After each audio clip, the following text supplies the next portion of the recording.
Uma saudação a todos! Meu nome é Emerson Borges. Sou bacharel em História e por mais de 20 anos fui ministro religioso. Sou escritor desse livro, A Bíblia sobre Escrutínio. E baseado no meu livro, toda semana aqui nesse canal nós examinamos um assunto bíblico de maneira profunda. O tema de hoje é um Jesus desconhecido.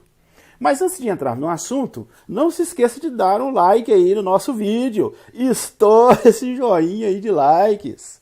Comente, compartilhe, se inscreva em nosso canal. E não se esqueça de acionar o sininho de notificações. Se você desejar adquirir o meu livro, eu vou deixar na descrição desse vídeo os links aonde você pode adquiri-lo. E se você não assistiu os outros vídeos da série, vou deixar também aqui na descrição desse vídeo os links para que você possa assisti-los. Imagine que você mora numa cidade do interior da Palestina no início do primeiro século. Suponha que na sua cidade, onde você mora, um homem comece a fazer grandes milagres. Ele passa a curar toda sorte de moléstias. Pessoas são curadas de suas enfermidades apenas por tocar em suas vestes. Surdos passam a ouvir, cegos passam a enxergar, coxos passam a andar, mãos atrofiadas são recuperadas e até mesmo mortos são ressuscitados. Esse homem, ele começa a andar sobre as águas, ele transforma a água em vinho, acalma tempestades, expulsa demônios, alimenta milhares de pessoas com apenas alguns pães e alguns peixes. Ele passa a fazer palestras cativantes, e nessas palestras ele toca o coração das pessoas. Multidões de pessoas são atraídas apenas para ouvir os seus ensinamentos, que são considerados ensinamentos superiores a tudo que as pessoas já haviam ouvido até aquele momento.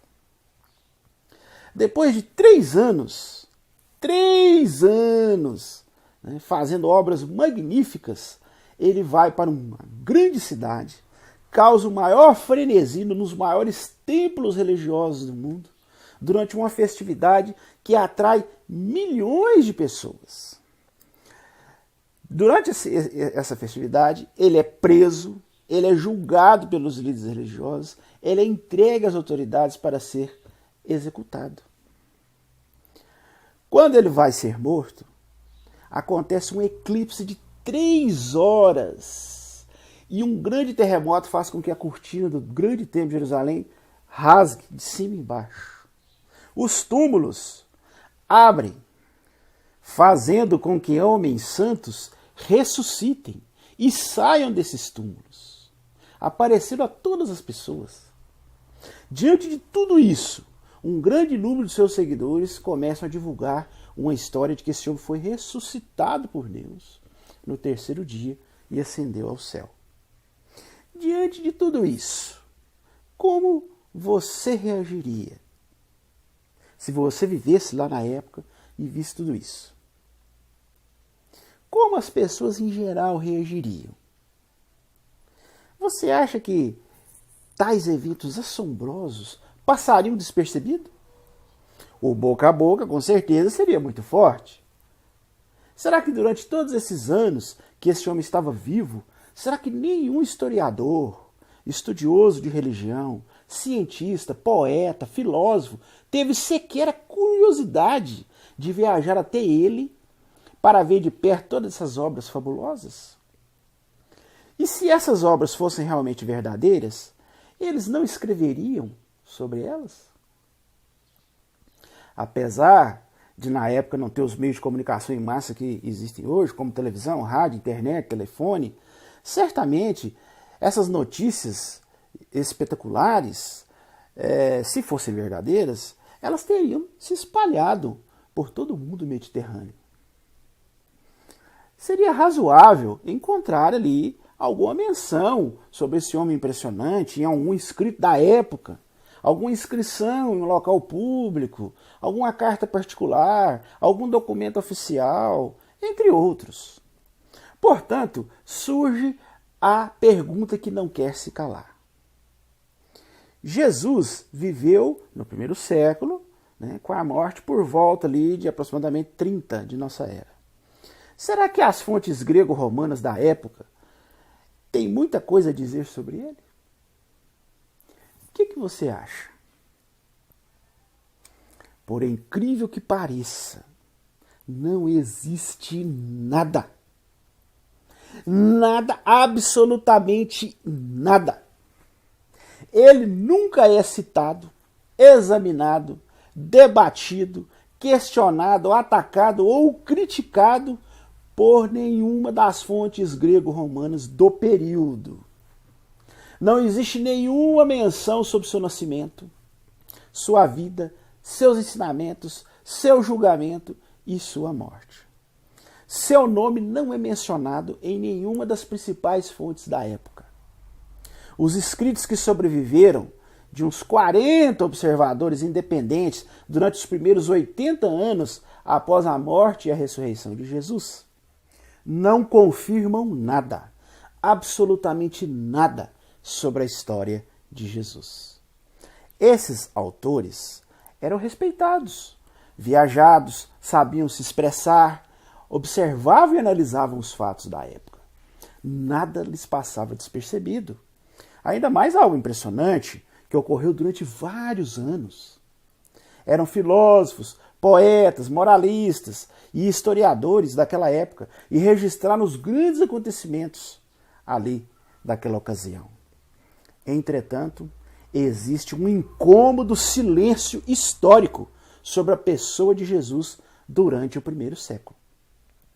Grandes escritores do primeiro século, como Sêneca, que foi um dos mais famosos autores romanos sobre ética, filosofia, moral, um cientista que registrou eclipses, terremotos, entre outras coisas. Plínio, o Velho, um historiador natural que escreveu 37 livros sobre os eventos como terremotos, eclipses e tratamentos médicos. Quintiliano, escritor de Institutio Oratio, que são 12 livros sobre moral e virtude. Epictetus, um ex-escravo que se tornou renomado moralista e filósofo e escreveu sobre a irmandade dos homens e a importância de se ajudar aos pobres e oprimidos. Marcial, escritor de poemas épicos sobre as loucuras humanas e de várias personalidades do Império Romano. Juvenal, um dos maiores poetas satíricos de Roma, escritor de justiças e tragédias no governo romano. Plutarco, escritor grego que viajou de Roma a Alexandria, escritor de Moralia, sobre moral e ética. Eu pergunto a vocês, será que algum desses aqui que eu citei, que viveram na época, fizeram pelo menos alguma menção sequer sobre Jesus? Parece que você já está desconfiando aí, né? Eles não falam nada. Não citam absolutamente nada sobre a história de Jesus. Muito estranho, não acha? Essas pessoas que viviam na época, eles estavam ali para registrar fatos, para registrar os acontecimentos, né? Em especial os acontecimentos que causassem ali, né, uma comoção entre as pessoas, acontecimentos que poderiam ser considerados extraordinários. A maioria deles registrava todos os eclipses, como eu citei aqui, como por exemplo Sêneca, Plínio. Segundo a história que está nos evangelhos, houve um eclipse na morte de Jesus. Por que nenhum deles falou sobre isso? Houve um grande terremoto. Os terremotos eram registrados por todos esses escritores. Por que nenhum deles faz uma menção sequer a esse terremoto? Um terremoto que causou tanta comoção que os túmulos se abriram e os corpos dos santos saíram andando no meio da rua. Pense bem, um acontecimento dessa proporção, conforme supostamente é relatado nos evangelhos, não teria chamado a atenção desses historiadores, desses filósofos, desses estudiosos da época. Nem mesmo os próprios conterrâneos de Jesus, os judeus, aqueles que moravam ali na região, não citam, não falam nada sobre as histórias que envolvem Jesus. Por exemplo, Filo de Alexandria, que viveu do ano 15 de nossa era até o ano 50, era um teólogo, filósofo judeu. E ele conhecia muito bem Jerusalém, porque inclusive a sua família morava na cidade de Jerusalém. E ele escreveu muitas coisas sobre história e sobre a religião judaica. Inclusive muitas ideias que estão no Evangelho de João e nas cartas de Paulo, Filo já ensinava isso, né, na sua época. E muitos historiadores até acreditam que os escritores do Evangelho de João e das cartas de Paulo sugaram muita coisa desse filósofo judeu. Agora, eu te pergunto, Filo viveu na cidade de Alexandria. Teria sido supostamente um conterrâneo de Jesus. A família dele morava em Jerusalém. O trabalho dele era justamente, né, envolvendo, registrar os acontecimentos, escrever sobre a religião, né, e sobre os conceitos ali do povo judeu. Filo não fala absolutamente nada em nenhum dos seus inúmeros escritos sobre um milagreiro, né, que teria sido crucificado e depois ressuscitou em Jerusalém. Ele não cita nada sobre eclipses, terremotos, santos judeus saindo dos seus túmulos e andando pela cidade. Ele não fala nada disso.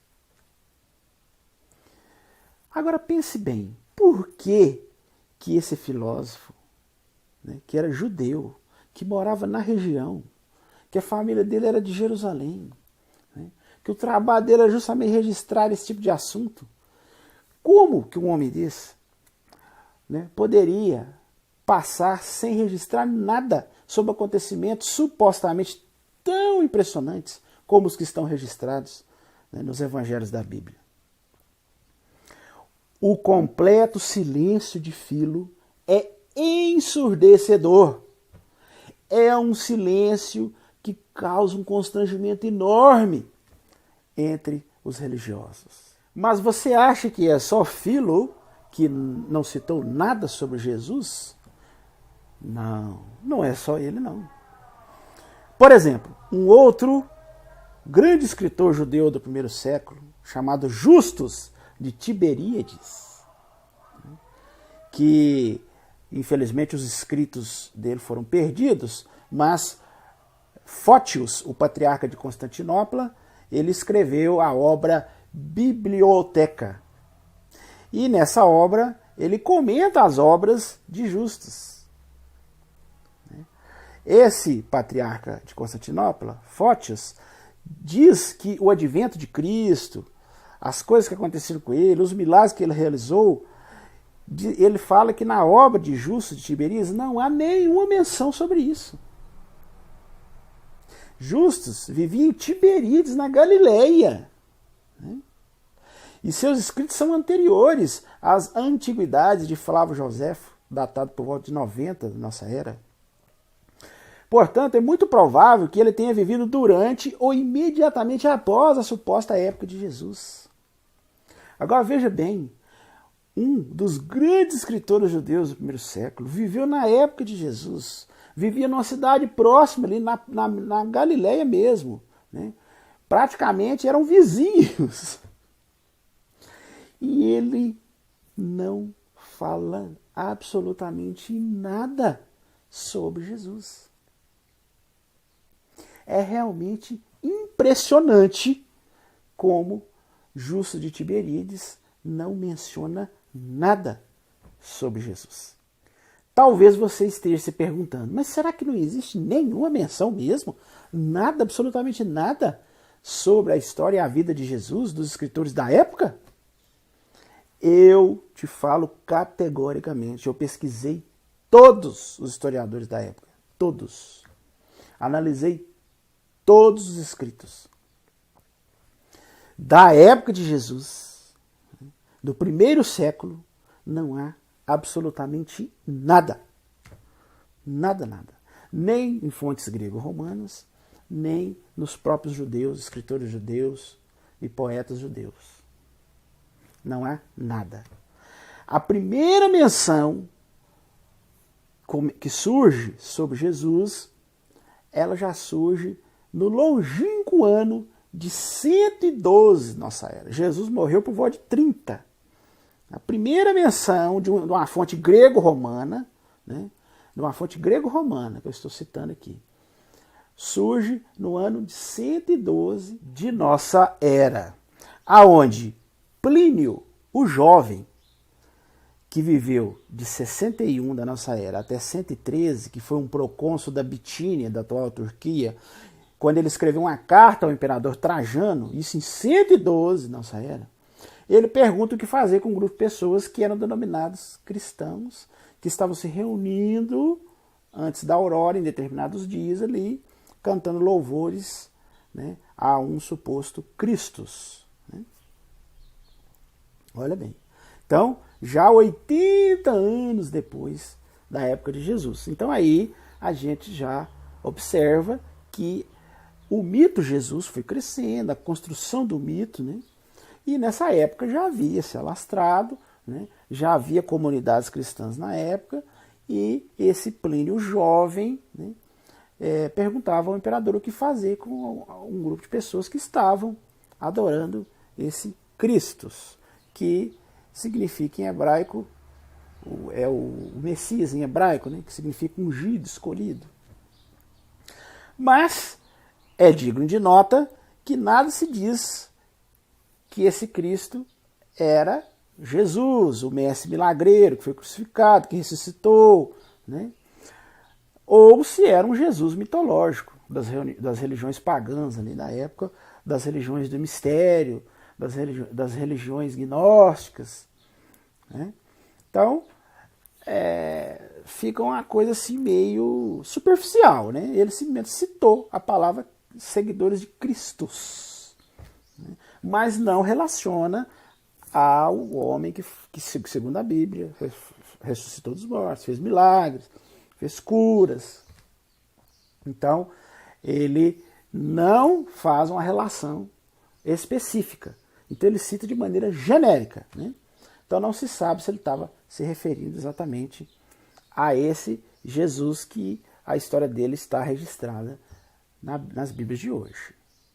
Tácito, um famoso historiador romano, que viveu do ano 56 de nossa era até 120, uns 85 anos após a morte de Jesus, em seu famoso Anais, né, no livro 15, capítulo 44, escrito por volta de 115 de nossa era, quer dizer, 85 anos depois da morte de Jesus, ali nós encontramos ali a primeira referência a Cristo como homem executado na Judéia por Pôncio Pilatos. Ó, porque a que eu citei anteriormente, de Plínio, o jovem, ele cita de maneira genérica, Christus.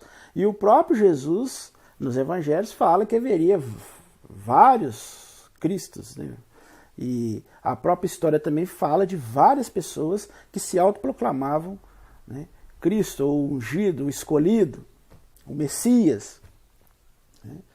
Haviam muitos Messias ali na Judéia do primeiro século.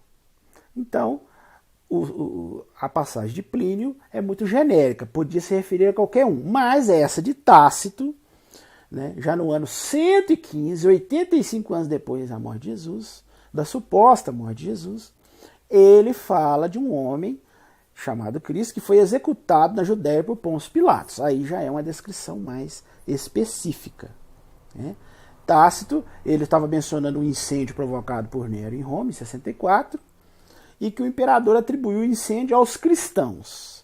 Aí ele explica, né, que esses cristãos eram chamados assim por causa de Christus, que sofreu a pena de morte no reinado de Tibério, por ordem de Pôncio Pilatos. Entretanto, vários historiadores, né, têm algumas dúvidas sobre esse trecho, né, que Tácito se refere a Jesus como tendo sido morto pelo procurador romano Pôncio Pilatos. Por que que há uma certa dúvida, uma certa desconfiança? Primeiro porque Tácito era um historiador sério, e como tal, todo historiador sério, quando vai se referir a um fato antigo, ele procura usar os termos da época. E na época de Pôncio Pilatos, se usava o termo prefeito. Pôncio Pilatos seria o prefeito, né? E não um procurador. Procurador foi um termo que foi usado só décadas depois.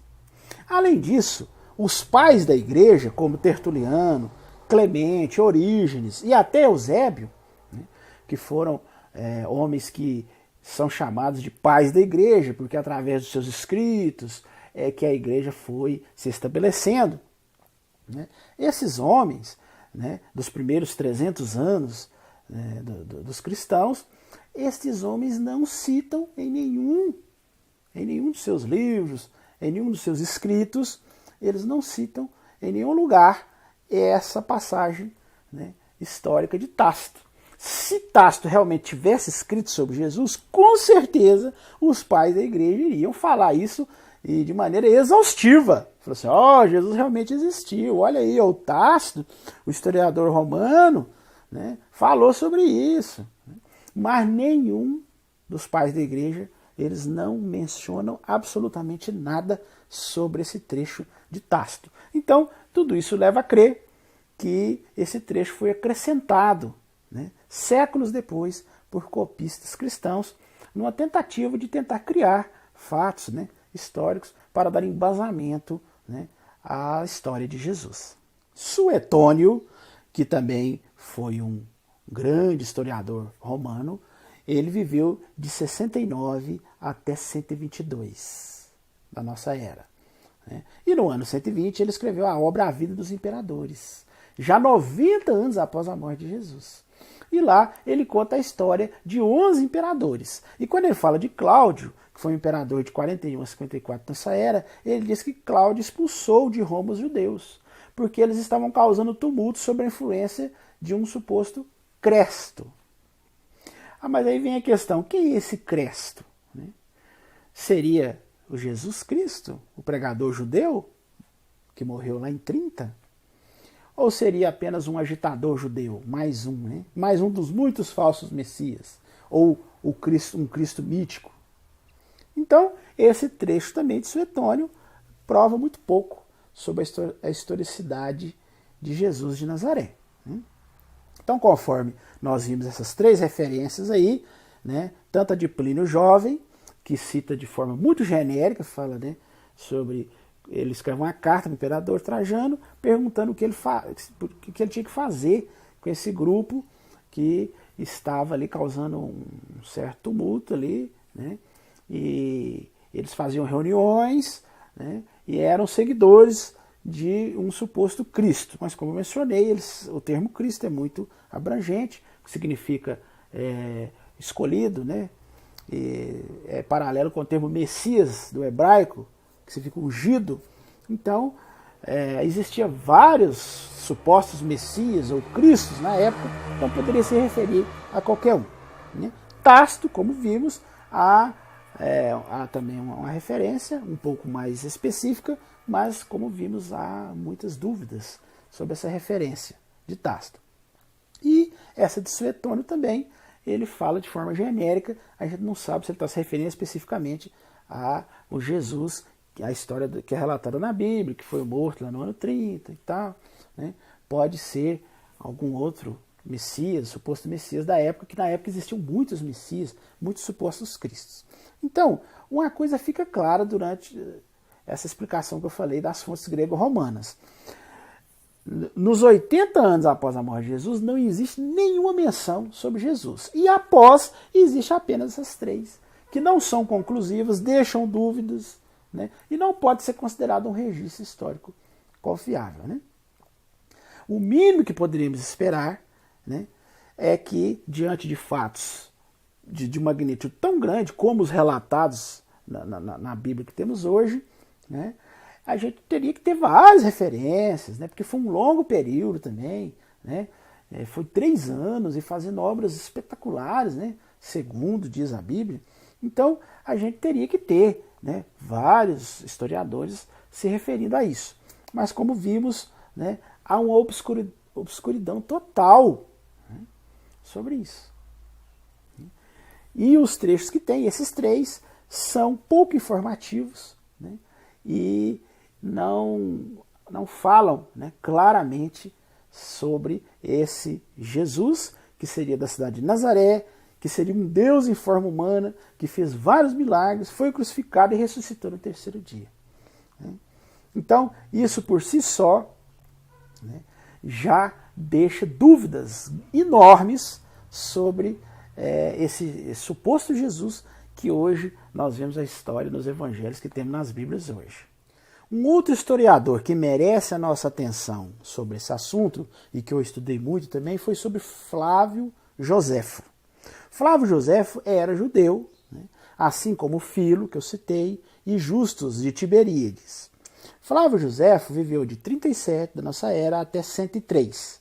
Ele era um fariseu que nasceu em Jerusalém, mas vivia em Roma, e escreveu 2 importantes livros, como a História dos Judeus, em 79, e a Antiguidade dos Judeus, em 93. Os apologistas cristãos consideram o testemunho de Joséfo sobre Jesus uma evidência garantida da historicidade de Jesus. O testemunho citado pelos apologistas de Flávio Joséfo se encontra em Antiguidade dos Judeus.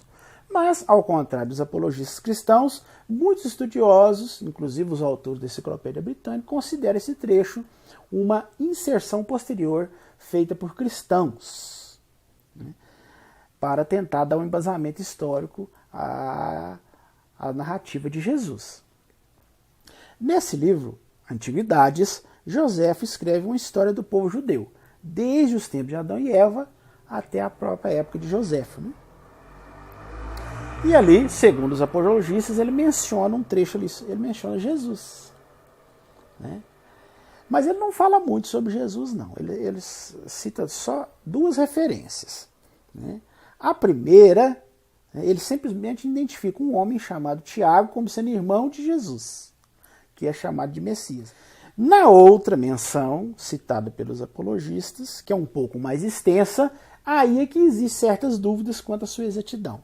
Nela, Joséfo parece confessar ser um cristão, algo muito estranho, né? Pois, ao lermos a sua autobiografia, nós sabemos que ele era um fariseu, né? E somente um cristão ia dizer que Jesus era o tão esperado Messias ou Cristo, né? E Joséfo, ele teria tido de renunciar às suas crenças para fazer uma coisa dessas. E segundo as obras dele, ele morreu sendo um fariseu. Então não tem como, não tem lógica ele ter dito isso, né? Então a gente já observa aí uma clara evidência de que isso foi um acréscimo feito por copistas cristãos, né? Joséfo, ele costumava escrever capítulos e mais capítulos sobre gente insignificante e alguns eventos até obscuros, né? Alguns eventos menores, né? Agora eu te pergunto, como que é possível, né, que ele tenha falado sobre Jesus, uma pessoa, né, dita tão importante, que fez coisas tão impressionantes, em apenas algumas frases? Se nós olharmos os parágrafos anteriores a essa citação e posteriores, nós vamos ver que o assunto estava vindo de outra maneira, e de repente ele joga isso no meio do assunto, mostrando claramente que foi uma inserção, né? E a prova mais contundente é que os pais da igreja, né, pelos 200 anos seguintes à história do cristianismo, eles, obviamente, se Flávio Joséfo tivesse escrito isso realmente, teriam usado isso de maneira incessante, né? Vez após vez eles teriam apontado o testemunho de Flávio Joséfo para apoiar, né, o Jesus histórico. Contudo, nem Justino, nem Irineu, nem Tertuliano, nem Clemente de Alexandria, e muito menos Orígenes, jamais citaram Flávio Joséfo. Jamais usaram Flávio Joséfo como prova da historicidade de Jesus. Inclusive, Orígenes é um fato até interessante, porque ele, inclusive, a gente sabe que ele leu os escritos de Flávio Joséfo, porque ele, num escrito dele, aonde ele começa a questionar Flávio Joséfo, ele expressa claramente né, que Joséfo nunca reconheceu Jesus como Messias. Então, o próprio Orígenes, né, fazendo uma defesa do cristianismo, ele fala claramente que Joséfo nunca reconheceu Jesus como Messias. Então, como que o pai da igreja Orígenes ia falar uma coisa dessa se Joséfo realmente tivesse escrito claramente sobre Jesus nos seus escritos, inclusive dizendo que era cristão? Então a gente vê claramente que foi uma inserção posterior, né, muito tempo depois, onde copistas cristãos, ao escrever a obra de Flávio Joséfo, acrescentaram, né, esse trecho para dar um embasamento histórico à história de Jesus. Nós sabemos que os judeus jamais copiariam a história de Flávio Joséfo, porque para os judeus, Flávio Joséfo era um traidor da pátria. Inclusive na destruição de 70, eles consideram que Flávio Joséfo traiu o povo judeu, porque ficou do lado dos romanos. Então eles jamais copiariam um livro, né, ou algum escrito dele. Então, obviamente, foram os cristãos, né, ali séculos depois, que fizeram as cópias e ali deram um jeitinho de acrescentar esse trecho, né, dando embasamento ao seu suposto Messias Jesus. Né. Por que eles procuravam fazer isso? Porque realmente não existia, né, não existia nada, nenhuma fonte, nenhum historiador da época que falasse claramente. Então, por isso, os cristãos, nessa tentativa desesperada de criar, né, uma base para a existência de Jesus, começaram a tentar, né, ao fazer cópias de escritos da época, acrescentar um trecho aqui e outro ali, como nós vimos, né, inclusive nesse caso de Flávio Joséfo. Inclusive, os escritos de Flávio Joséfo, né, várias passagens, contradizem muitas informações que estão na Bíblia. E isso é mais uma prova de que realmente ele não era um cristão. Ele jamais, né, podemos considerar Flávio Joséfo um convertido ao cristianismo. Por exemplo, Flávio Joséfo fala que João Batista foi morto, né, durante a guerra contra o rei Aertos da Arábia, entre 34 e 37 de nossa era. Já a Bíblia diz que João Batista morreu por volta de 30. Então vemos uma discrepância de 4 a 7 anos no relato que Flávio Joséfo faz com o relato da Bíblia. Flávio Joséfo não menciona a celebração de Pentecostes em Jerusalém, quando supostamente os judeus devotos ali, né, começaram a falar em línguas, receberam o Espírito Santo, começaram a pregar, né, houve aquela comoção na cidade, onde Pedro, que era um pescador judeu simples, humilde, começou a liderar a nova igreja, né? Onde um suposto colega de Flávio Joséfo, que era Saulo de Tarso, que era um fariseu, assim como Flávio Joséfo, né? Depois ele se converte e começa a levar a nova religião cristã para o mundo grego. Então, tudo isso aí, toda essa história, né? O martírio de Pedro e Paulo em Roma, nada disso é mencionado nos escritos de Flávio Joséfo. Coisa muito estranha, né? Porque eram acontecimentos ali que, se Flávio Joséfo realmente tivesse ciência desses acontecimentos, ele iria registrar nos seus escritos. Outra literatura que com certeza encontraríamos alguma menção sobre Jesus, se realmente houvesse acontecido esses fatos tão impressionantes, seria a literatura rabínica, né? O Novo Testamento alega que Jesus é o cumprimento da profecia judaica sobre o Messias, né, que foi crucificado no dia da Páscoa. E, conforme eu disse, naquele dia houve um terremoto, né, um suposto terremoto em Jerusalém, a cortina do templo se rasgou de alto embaixo, houve um eclipse do sol e os santos judeus ressuscitaram e andaram pela cidade. Né? E 3 dias depois, Jesus ressuscitou dos mortos e subiu aos céus diante de todos. E algum tempo depois, em Pentecostes, houve aquele frenesi ali, o suposto derramamento do Espírito Santo, que a Bíblia fala, onde eles começaram a falar várias línguas, expandiram, né, o cristianismo ali de uma maneira explosiva entre judeus e pagãos, com sinais e milagres acontecendo em toda parte. Né? E em 70, quando Jerusalém foi cercada pelos romanos, né, onde eles destruíram a nação ali, e os judeus foram dispersos, então, com certeza, né, quando os judeus começaram a escrever os seus livros, né, os rabinos eles iriam, né, ainda que não aceitassem Jesus como Messias, como sabemos os judeus não consideram esse Jesus que está nos evangelhos como o verdadeiro Messias, mesmo que eles não aceitassem Jesus como Messias, o impacto dos acontecimentos que envolveram esse personagem, com certeza ele seria registrado, né, no Talmud, né, os Midrashs, né, que são os escritos dos judeus. A história e a tradição oral dos judeus, registrado nos Midrashs, foram atualizadas e receberam a sua forma atual pelo rabino Yehudá Kidosh, por volta de 220 da nossa era. É interessante que em seu livro Jesus que os judeus nunca conheceram, Frank Zindler diz que não há uma única fonte rabínica da época que fale da vida de um falso Messias do primeiro século. Nenhum. Né? Nenhuma fonte judaica fala de um falso Messias, fala de acontecimentos envolvendo crucificação, ressurreição de Jesus ou qualquer outro acontecimento que lembre o Jesus do cristianismo. Veja bem, né?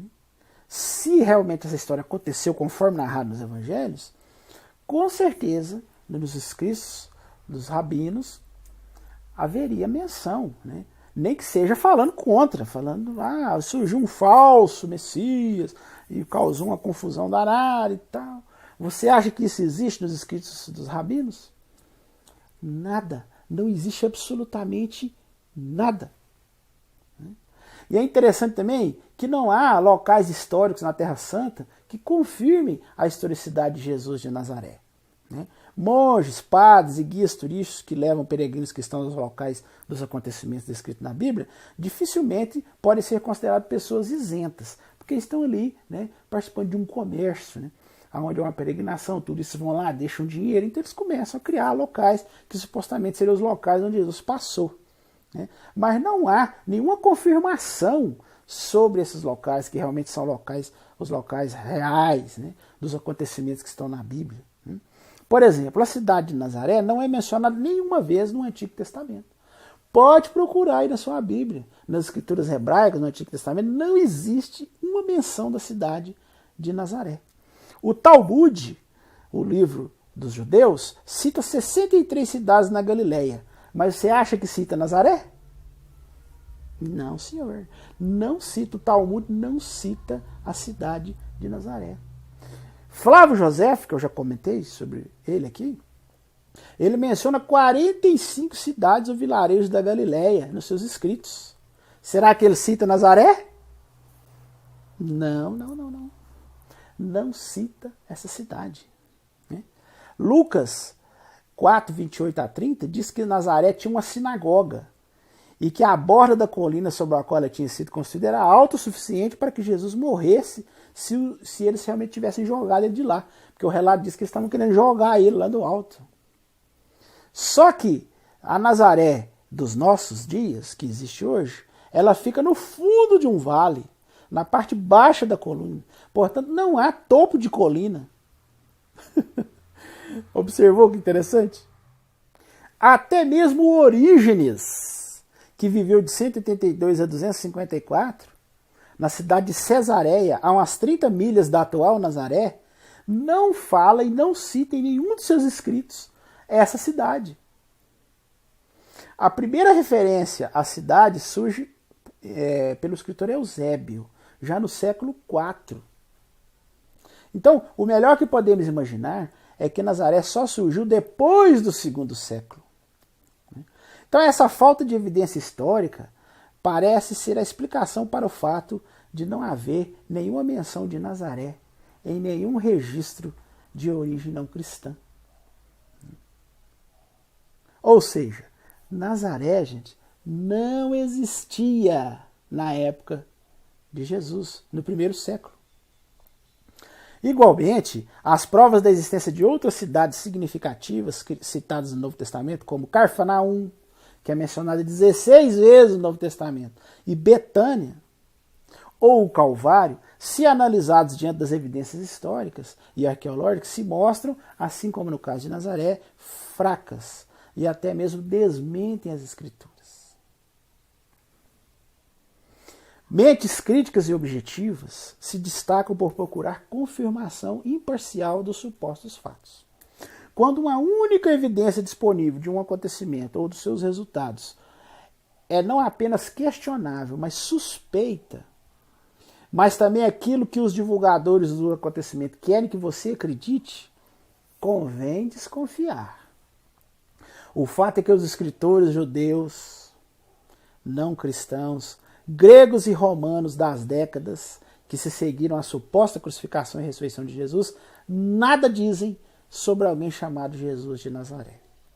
Portanto, se realmente existiu um pregador judeu chamado Jesus ou Yeshua, né, e se ele realmente, né, existiu, ele não era uma pessoa significativa na sua época. Muito pelo contrário, ele foi um desconhecido. E isso entra em contradição com a história dos evangelhos, né? Porque se tudo que aconteceu, que é relatado nos evangelhos, realmente foi fato, ele jamais seria um desconhecido, né? Ele ia causar uma comoção muito grande e as pessoas da época iriam falar muito sobre ele, escrever muito sobre ele, não só as fontes, né, grego-romanas, como os próprios judeus, né, e as pessoas ali que viveram no primeiro século, os historiadores, os escritores, os poetas, as pessoas que estavam ali e que registravam todos os acontecimentos históricos da época.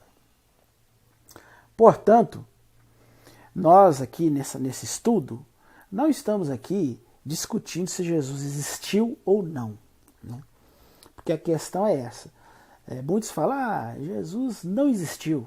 Outros falam, não, Jesus existiu, mas foi um homem comum e um homem insignificante em sua época. Mais um suposto Messias ou judeu, né, e que foi morto, como muitos outros.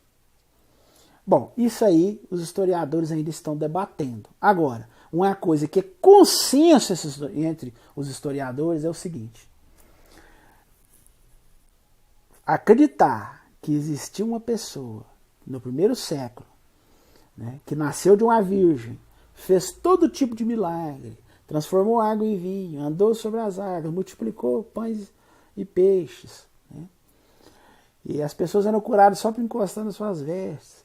Uma pessoa que morreu e ressuscitou, quer dizer, um Deus encarnado, né, que fez tudo isso e que durante a sua morte houve um eclipse, houve um terremoto enorme, a cortina do templo se rasga, os túmulos se abrem e os santos ressuscitam e saem andando pelo meio da cidade, né? Um historiador sério acreditar que realmente isso aconteceu, que isso foi um fato histórico, realmente é forçar muita barra, né, gente? Você acha um historiador, né, que confirme isso como um fato? É muito difícil. A discussão não está nisso aí. A discussão está entre se ele existiu ou não. Se não existiu, foi um mito construído. Se existiu, foi uma pessoa comum, insignificante, né, que não teve essa comoção toda como é relatado na Bíblia. E com o tempo, né, as pessoas se apropriaram dessa história e foram construindo o mito que hoje conhecemos. E muitos historiadores até defendem a tese de que nem mesmo uma pessoa comum, né, insignificante, né, existiu na cidade de Nazaré, né, uma pessoa chamada Jesus ou Yeshua. Bem, esse era o assunto que iríamos analisar hoje, né? E se você chegou aqui, isso mostra que você gostou do nosso vídeo. Se você gostou e quiser saber mais, adquira meu livro, A Bíblia sob Escrutínio. Todos esses vídeos que nós estamos fazendo aqui, inclusive nós já fizemos mais de 25 vídeos, são baseados no meu livro. Se você quiser ver os outros vídeos que nós já fizemos, os links estão aqui na descrição desse vídeo. E se você quiser adquirir o meu livro, eu também estou deixando os links aqui na descrição desse vídeo. E não se esqueça, se você gostou do vídeo, deixa o seu joinha aí, estoura esse like aí para nós. Isso ajuda demais, né? porque isso vai fazer com que o nosso vídeo tenha uma abrangência maior, né? Comente, compartilhe, se inscreva no nosso canal e acione o sininho de notificações. Porque toda semana a gente vai fazer um vídeo novo e assim que a gente subir, você será notificado, ok? No mais, um abraço a todos, uma boa semana e até o nosso próximo vídeo.